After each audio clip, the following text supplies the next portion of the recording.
Double engine సర్కార్తోనే ఏ రాష్ట్రంలోనైనా అభివృద్ధి వేగంగా జరుగుతుందని మంత్రి సత్యకుమార్ యాదవ్ అన్నారు.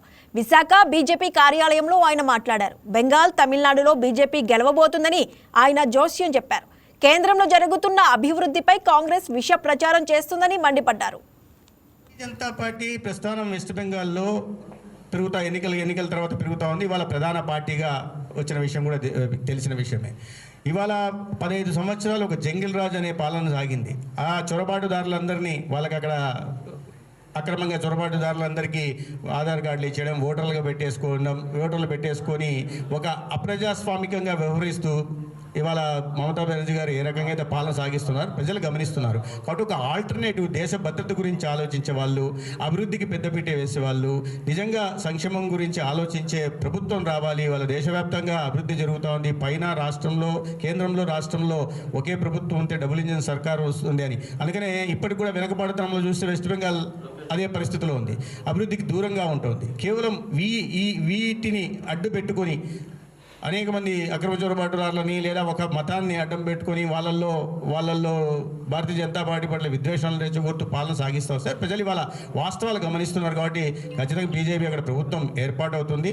మమతా బెనర్జీని ఇంటికి పంపడానికి సిద్ధంగా ఉన్నారు. అదేవిధంగా ఇక్కడ కూడా ఒక నియంత్ర పాలన, కుటుంబ పాలన చేస్తున్న తమిళనాడులో కూడా ప్రజలు గమనిస్తున్నారు. ఎందుకంటే అవినీతి ఏ రకంగా పెరిగింది. లా అండ్ ఆర్డర్ అయితే పూర్తిగా ఇదే నిర్వీర్యం అయిపోయింది. గత 5 సంవత్సరాల పాలన మాత్రమే తీసుకుంటే, 10 సంవత్సరాల నుంచి డిఎంకే పాలన ఉంది. 5 సంవత్సరాలు తీసుకుంటే 8,900 మర్డర్లు జరిగాయి రాష్ట్రంలో. 59% 5 సంవత్సరాల్లో మహిళల మీద అఘాయిత్యాలు పెరిగాయి. 37% చిన్నపిల్లల మీద పోక్సో కింద కేసులైనవి 37% పెరిగాయి. ఎక్కడ చూసినా కూడా దాంట్లో ఎక్కువ మంది ఎవరయ్యా నిందితులు అంటే డిఎంకే పార్టీకి సంబంధించిన వాళ్ళు. ప్రజలు గమనిస్తున్నారు. ఒకవైపు పెద్ద ఎత్తున అవినీతి, ఒకవైపు కుటుంబం అంతా అవినీతి చేసుకోవడం. ఉద్యోగాలు ఇస్తామని చెప్పారు. ప్రభుత్వ ఉద్యోగాలు 3.5 లక్షల ఉద్యోగాలు భర్తీ చేస్తామన్నారు. ఒక ఉద్యోగం భర్తీ చేయాలి.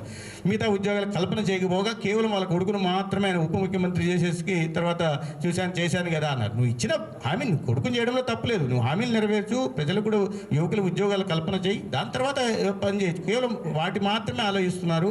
ఈ కుటుంబ పాలన నుంచి, అనాగరిక పాలన నుంచి బయటకు రావాలని ప్రజలు కోరుకుంటున్నారు. ఏడీఎంకే బీజేపీ అలయన్స్ అక్కడ ప్రభుత్వం ఏర్పాటు ఖచ్చితంగా చేస్తుంది. జనతా పార్టీ ప్రస్థానం వెస్ట్ బెంగాల్లో పెరుగుతా